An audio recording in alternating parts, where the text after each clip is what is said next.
apa yang harus dikoreksi dari kebijakan sekarang. Yang ketiga, apa yang harus dihentikan dari kebijakan yang ada sekarang. Dan yang keempat, apa hal baru yang harus kita buat sama-sama supaya visi itu bisa terjadi. Jadi kami tidak ingin model top down lagi. That's enough.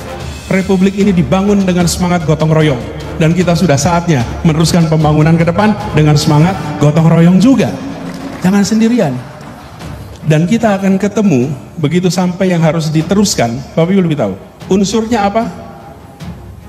Ini 4 hal. Unsurnya regulasi, undang-undang apa yang harus penyesuaian, PP apa yang harus penyesuaian, keputusan menteri A, B, C, D, E, F, G apa yang harus penyesuaian. Kalau mengusung Anies Baswedan menurut saya nggak nyambung logikanya. Gitu. Sama juga dengan mengusung Ganjar. Jadi sebenarnya kan orang nggak utuh lihatnya. Saya nggak setuju Ganjar dan Anies maju. Karena dua-duanya akan memicu politik identitas. Ganjar akan memicu politik identitas karena dia dianggap brutal Jokowi. Jadi semua sangkaan dan tuduhan-tuduhan yang tidak berdasar ataupun berdasar terhadap Jokowi akan dipindahkan ke Ganjar. Jadi percuma kalau kita bilang tidak mau lagi ada polarisasi, tidak mau lagi ada politik identitas, sementara yang dimajukan adalah orang-orang yang bisa memicu itu. Nah sebaliknya Anies juga akan memicu itu. Karena kemarahan terhadap Anies juga dari pihak sini juga, pihak pendukung Ganjar juga luar biasa menurut saya. Kan yang bertengkar ini sebagian besar pendukung Anies versus pendukung Ganjar. Dan serangan-serangan identitas ke Anies itu juga nggak ringan. Soal Arabnya lah, soal Yamannya lah, soal apa dan segala macam. Jadi dia juga akan jadi korban politik identitas nanti. Nah kalau partai-partai ini mau konsisten, mau tidak ada lagi politik identitas, ya desain politiknya jangan majukan Anies dan majukan Ganjar. Yakni Anies, Baswedan, Ganjar Pranowo, dan Prabowo Subianto. Partai Demokrat dan Gerindra tampaknya telah melakukan antisipasi menghadapi kemungkinan terjadinya putaran kedua dalam pemilihan presiden.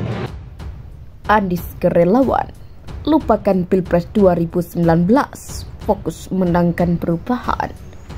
Baca Pres Anies Baswedan bertemu para relawan dan kader partai pendukung di Balai Vilawu di Parigi, Kabupaten Pangandaran. Dalam kesempatan itu, Anies sempat bicara terkait langkah menangkan pemilu 2024. Anies awalnya mengingatkan kepada para relawan dan kader partai untuk tidak berkompetisi, menunjukkan siapa yang paling dominan. Dia meminta agar mereka justru memperkuat soliditas menangkan perubahan. Jadi ajak yang belum, lupakan pesta Pilpres 2019. Jangan bersaing sesama simpul tapi fokus menangkan perubahan, kata Anies seperti dalam keterangannya Rabu 26 Juli 2023. Anies pun mengajak agar semua pihak yang awalnya berseberangan untuk kembali bersatu. Dia meminta agar semua diajak bergabung memenangkan perubahan. Jika ada yang sudah ke utara, maka ada yang pergi ke selatan. Jika sudah ada yang merangkul yang barat, maka yang lainnya merangkul yang kiri. Sehingga semua dapat kita ajak bergabung, ucapnya. Lebih lanjut, Anies mengatakan kemenangan atas perubahan adalah kemenangan bangsa ini, bukan sekadar memenangkan satu orang atau satu golongan. Dia menegaskan kemenangan itu demi kepentingan bangsa.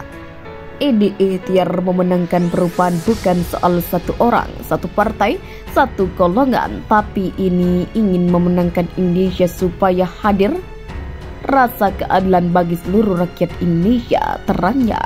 Anies juga bicara soal tantangan. Dia yakin dan percaya orang baik dengan tujuan baik pasti akan berhasil.